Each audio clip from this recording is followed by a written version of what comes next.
Happy at Work. My name is Tatiana Koval. And today we launched our LinkedIn podcast, the recording in one time, with one of the best experts in people-centric leadership, Katri Delimoge. Hi, Katri.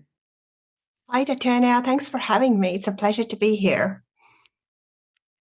Usually in the beginning, I ask to all my guests to tell a little bit more about your professional experience, your professional way, because I think it's very interesting and important for all the people who first time see you in my podcast. Who is this person, or why is she knows so much about this topic? Why is she she have passion about this topic? So please, could you tell us a bit more about your professional background? Yeah, happy to do that. So I'm going to try and pack today I would say pretty long career in as short as possible. But I consider and define myself today as a bridge between everything business and everything people. And getting into that place has definitely been a journey because I've been in the business, and by business, I mean people business, for the past 2 decades. And today I can say that in these roles, I have pretty much worn all the hats or all the t-shirts to every time think I have seen everything, and then universe comes and says, no, you are still learning.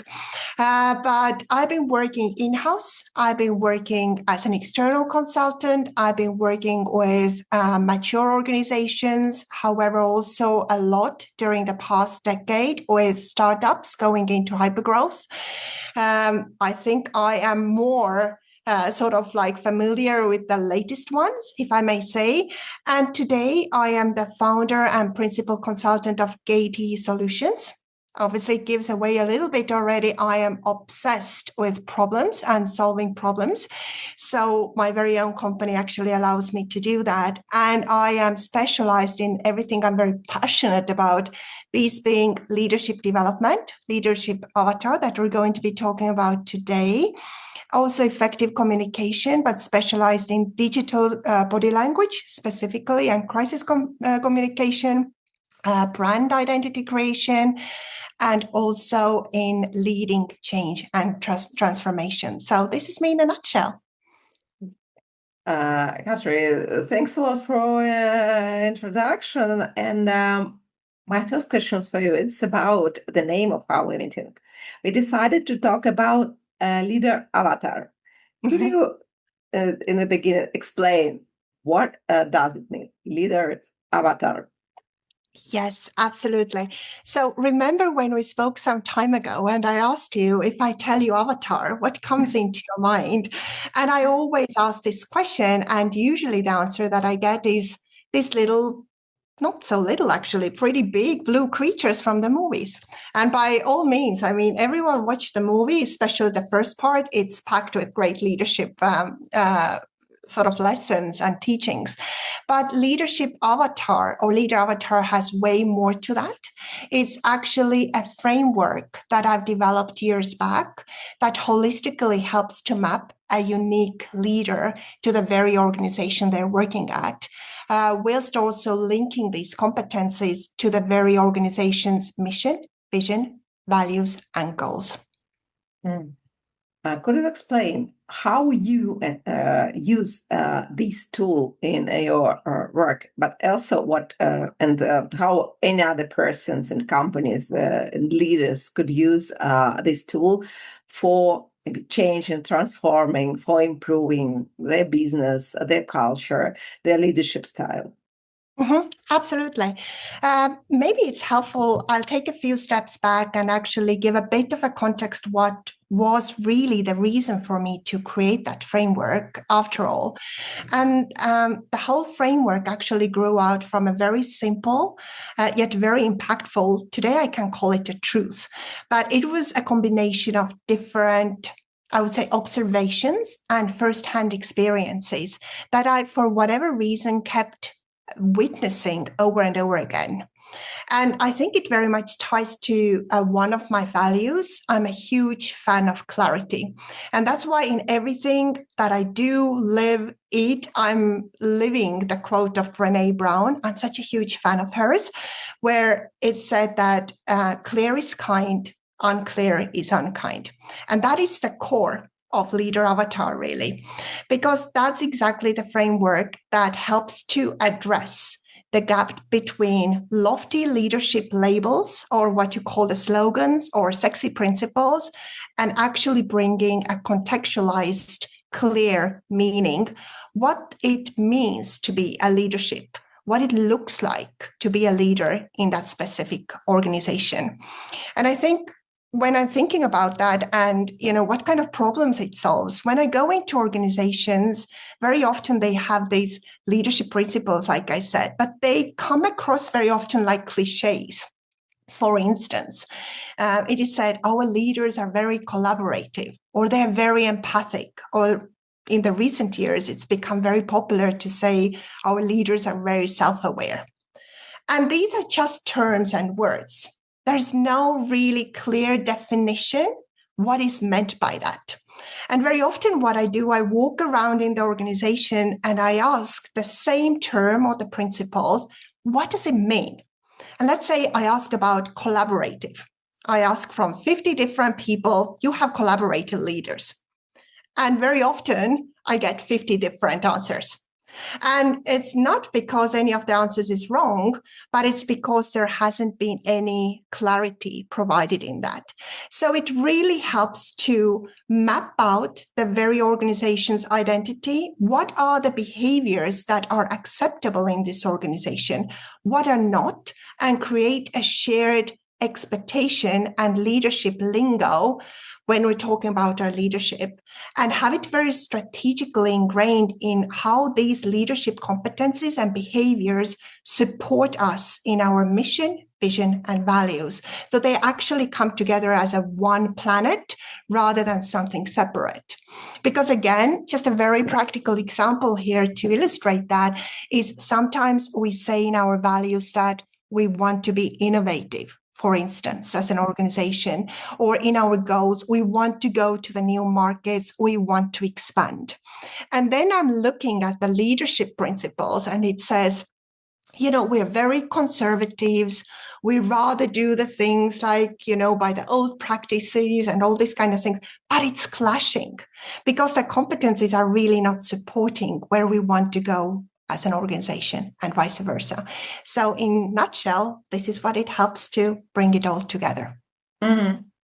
I like what you said about clarity and what you said about the difference between what people say and how I really do. For example, which type of leadership style they practice. What could you recommend and how you could recommend to use the leadership avatar for the situation when you understand what the avatar of our future leader, the leader which we want to be in the future, is a little bit different from the current situation? And how to help leaders to make this change. Because sometimes, yes, here in the Avatar, we said we want to be innovative, for example, as you said. But now we understand the difference. What should they do? We should not stay to say what we are innovative, or we should change our behavior, or what actions should we do? And also, what should they do in the situation, for example, when I believe what I am innovative? And really, I want to be innovative. I think I'm innovative, but another person see what I'm not innovative enough. So that means because that could be some difference between what I think about me and what other people think about it. What could you recommend? How to use leaders avatar for these changes, for maybe feedback for leaders, for changing leaders' behavior? Yes, absolutely. Okay, there are different questions in there, so I tackle them one by one. First of all, in answer to your question, when I go into organizations, I always start sort of like working with the mindset that having this leadership avatar framework, it's not a form of a tool in regards to punishment. It's actually something to help us get in clarity who we are, who we could be, and who we want to be, and have a clear action plan to that. So the whole avatar model actually helps to bring out our strengths as much as it helps to bring into surface also the areas where we can develop. And being 100% in everything is an Übermensch. It doesn't exist. But it's okay to know this is what I don't know, close to 90 or close to 100% or whatever.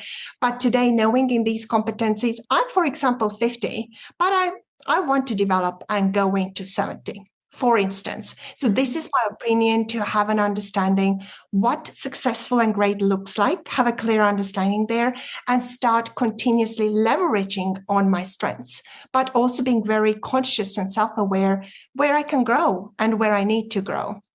And the whole idea of leader avatar is actually to take the subjectivity away from the framework. And that's exactly, I think, what you nailed it. Being innovative can mean different things for different people. So when the leadership avatar is actually mapped out and defined, it's a co-creation of the leaders. It's not the CEO sitting in their office and saying that's innovative, in my opinion, and everyone has to be that, or an HR project. It's actually all the leaders together, coming together, having these discussions and agreeing, for example, if we go by innovation as a competency, what does it mean? And during these discussions, they actually bring on the table different kind of real life scenarios and examples. And it doesn't mean always that I have to come up with a new flashy product or, a great service or, be like a master product engineer or whatever. It can be innovation in regards to even like improving some kind of system or, making something more effective or, so it's actually helping people understand what different ideas or subjective ideas people have in regards to a certain competency, and then bringing them together and agreeing on an aligned interpretation. So whenever someone is talking about innovative, okay, this is what we agreed on. This is what it meant. Mm-hmm.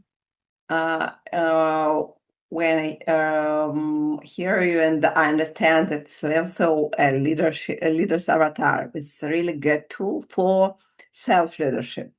Yes. Not just a leader for organization, and also a great tool because my podcast focuses on happiness at work. It's useful for people to understand it's not just for leaders, it's just for me. It's just for every person in the organization who wants to be the best version of himself or herself. So I could use this avatar for better understanding what should I change in myself for becoming better, for becoming effective, productive, and more happy. Do you have any cases then with leaders avatar also were used as a part of changing for I think every employee behavior in the culture transformation process, or maybe you could give some recommendation how to use this tool, not just for leaders, but maybe as a people, for all people, because for me, everybody could be a leader in the organization, especially in the time of transformation. Yeah, 100%. I totally agree with you there. And I think, again, you totally nailed that it's a self-reflection tool, but it's also for managing expectations in regards to the expectations that I have for myself, but also the expectations that people I'm working with are absolutely, clearly possible for them to have for me. So we are having a clear understanding what great looks like. The model in itself actually has 4 segments. It helps to probably give a bit more of a context, but how it could apply to also organization-wide. But one of the segments is leading people. Obviously in leadership terms, it means pretty self-explanatory, being a great inspirational, empowering, engaging team leader. But if I'm a person or a team member, leading people might be a great opinion leader or someone who's a great stakeholder, right? So basically, I can take the same box and put the same competencies in that context and what it means for my role and for my team. The second box is focusing on leading the organization. In the leadership terms, it actually looks at the more like strategic view, like how I am contributing in the organization's vision and succeeding in that. But if I'm a team member, then this is how I'm actually here to make meaningful work, that I am important here, how my contribution helps the organization to be successful, and making the competencies in that regards very clear and, understandable and aligned. The third one is managing business performance. In leadership terms, it's very operational daily to make sure that everything is running very seamlessly. Now, if I'm a team member and not by facto a leader, then I'm still part of running the business and making sure that it's going seamlessly. So what are the competencies that I'm actually aligning there and making sure that I'm bringing on the table so that our daily business is working really well? And the fourth one, which was actually the newest part of this model, is very much to do how I lead myself. That box actually came during the COVID time. And, no surprises, because very long time we just focused on the first three ones, but the fourth one came later because it came empty, that especially leaders were really running empty when trying to fill everyone else's cups. But you can't succeed in any other aspect, in leading organizations, leading people, managing business performance, if you're empty. So it's a conscious place, like how I'm actually serving myself to be the best version of myself. And again, besides being leader shoes on daily basis, it very much applies to anyone in the organization, because this is like how I'm leading myself to be the best team member, to be the best worker, to be the best colleague or a peer or a stakeholder, and what kind of competencies I'm actually bringing on the table to ensure I'm this person. So we can use it as a leader avatar, but you can actually have it as an avatar of a human, like a DNA of the person who works as a specific organization. And the transformation really comes where people create a collective understanding who we are. Who's this person? Not just me, not just you, but what actually connects us. And so we agree that this is great in our organization. This is acceptable. This is what we expect. And this is not acceptable. And that's not going forward. But in regards to specific cases. And I think clarity is always such a powerful thing, because it helps people to reflect and ask themselves also this very deep question of why. And sometimes in regards to leadership or people who are in their road or journey growing to become leaders, it helps them to have a very clear understanding. Do I really want it? And why I really want it. Because sometimes someone's idea of becoming a leader might differ from what the organization actually needs. And that is very, that's a great possibility to be very honest in these conversations as well. That sometimes it's okay for me to say that I stay on being the greatest specialist. And sometimes the organizations are going through big transformations and changes where people say, you know what? Today, this is maybe not the place for me. I am avatar for a different organization. So it helps via this clarity to actually make insightful, clever decisions and create plans going further. Oh, thanks a lot. I think it's really, really interesting for all the organization, because the changes is not just only about leaders, it's also about all the employees. And I think your tool is very, very exciting for all the people who want to change, and also for leaders who want to change their team and team members. Katri, what are the biggest challenges could a company meet in the way of changing using the leader avatar? Yeah. First of all, there's a misconception that I face very often when I speak about leader avatar. They think, oh, it's huge. It's going to take so much time. We don't have time for that. And two things I always have to say here. First of all, in regards to mapping and defining a leader avatar, it takes actually solid work, 1 month, 1 month and a half. It's peanuts in a grand scheme. right? Because when we're looking after this 1 month's time investment, the clarity, alignment it brings to the organization in nipping out all the confusion, subjectivity, conflicts, all this. I mean, it's going to pay off very, very fast. So that's for one. But biggest things is people actually thinking that, who are the people who should be part of the team first. They start mapping out sometimes like who are the leaders in even our organization? Should we have our opinion leaders in there? Or is it just the C-level? Or is it the team leaders? And we have these conversations and, sometimes it's very, very different. And they are very worried, really, that this is really huge. It's hard to implement and it's going to take a lot of resource. Like I said, time-wise, peanuts. Secondly, having a clear plan that it has to start living. They're like, how is it going to live? Okay, we've got this amazing avatar. We put it on our website or walls or whatever, but who's going to follow that? Again, two answers here. You have had people who have committed with being in this co-creation that this is who they're going to want to be. So every time at the end of the validation journey, I sort of like metaphorically take 3 drops of blood. Is this who you're going to be? Is this who you aspire to be? Because this is who you created. And if not, talk now or stay silent for the rest of your life, like in a wedding, right? And they have a chance basically to have these discussions. But in order for it to live and really go into practice, it has to be ingrained in all of the people-related processes, which means it has to really start living in part of your talent acquisition, your recruitment, your onboarding, your performance and development reviews, also your learning and development, and also part of the exit interviews. So you're having constant feedback on how is it living, really.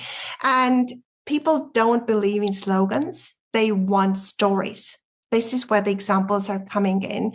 So that's like taking the ownership, but going on this journey. I think the hardest is to come out of the mindset that, first of all, it's overwhelmingly long. It's not. And secondly, that it's a project, because it's not. It starts off as a project with a start date and implementation, but it's something that has to be owned by each and every leader on a daily basis for the rest of the times to come. Katri, times to times in my projects, I met with a very interesting situation when they start to talk about values, for example, or about the model of a leader. I saw what the leaders tell the words which are more common for the world because they read books, they listen other leaders, they study the common university. So times to times they say the absolutely common word, professionalism, for example, or something like this. What should we be? Innovation is very, very popular. So what later should be innovative and define it. But it's not really about them. So it's a lot from, I forget to say, it's most part from the brains, but not from the heart. So, yes. And they start to change. It means like one size fits all organization. And what should we do in this situation? How your tool leader avatar could help us to better understand what is really important for this particular organization, for these particular leaders.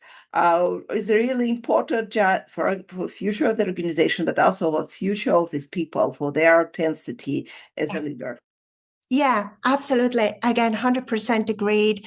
And I keep hearing it as well. And that's where it comes like, okay, I've heard 10 organizations exactly naming the exact same things. And that's the whole idea of leader avatar. First of all, the core of the avatar is the very organization's unique mission, vision, and values and their goals. So during the journey, I always say, please don't put here what you consider to be basic or granted. You always have to think what is unique in your organization. What is the competitive advantage? I give you an example. Very often also people come up and put, for example, in the leading self sort of segment, integrity. And I have this conversation like, okay, integrity, is that something that you expect anyways from any decent human being, a sense of integrity? Or is that, for whatever reason, the competitive edge in your organization? Why is it so unique? And they're like, no, I expect it from everyone. I'm like, okay, but if that's a basic expectation, scrap it. Put here what is something that is very uniquely yours. And every time they map something in there and define, I am there to ask, how is that helping your mission, vision, and values? Why is that important? So they constantly need to reflect and have arguments and resonate it, how it's actually connected to the business strategy, not like a separate project or a separate hub. So they need to put the links together so that they actually in their brains wire the connection as well. And if they can't build the connection, then it's a question of self-reflection. Is that really important? If we don't know why, like, let's come back to the discussion and look what's really important here. Katri, it's so interesting discussion for me. I think a lot of people who will see this episode of our podcast want to try, at least try this tool for the projects of, especially projects of transformation. But we're at the end, and before we end our episode, I want to ask you one question also, which I ask all my guests. What three main tips could you give to all the organization who now have inspiration for using leader avatar in their everyday life or in the process of transformation? What three main tips could you give to this organization? Absolutely. First of all, become huge fans of clarity like myself, because being unclear, it really costs a lot of money. And I mean, if one of the main motivations for any business or any team is of the kind of the financials, and that's absolutely fine, it's very easy to put the numbers in there when we're just doing things without realizing why, how, or what. So that's for one. Secondly, please don't try to copy paste the other leadership or organization cultures from others. Again, work with your uniqueness, because that's your competitive edge. And it gives a really good, not only mental exercise, but it goes into practice. Again, once you have thought through who we are as an organization, what's our DNA, because it doesn't just live in your culture, it lives in the interactions with all of your stakeholders in everything you do and who you are. And thirdly, I think just pack with you the question as a leader, as an organization, and as a human, which I personally have found really powerful, to have little check-ins and ask yourself the following: who am I today? Who do I aspire to be? And how I'm going to get into the aspiration? Because this gives, for me as a human being, for me as a leader, and for me as organization, a clear understanding where I'm today, where do I want to get? And it gives me an action plan and a commitment to get there. And that's the core of Leader Avatar, the framework that actually helps you to answer this question. Katri, thanks a lot. I think great tips. I think great conversation. The great tool, Leaders Avatar, and I hope that a lot of organizations will implement this wonderful tool for all their projects and come to you for sharing more and more experience about using and maybe some questions. Thanks a lot for participation in our podcast. Thank you so much, Tatiana. And I hope to see more leader avatars out there in the world. So hopefully we'll spread the world. Have a lovely day. Take care. Take care. Thanks a lot. This is podcast Happy at Work. My name is Tatiana Coleman. Stay tuned.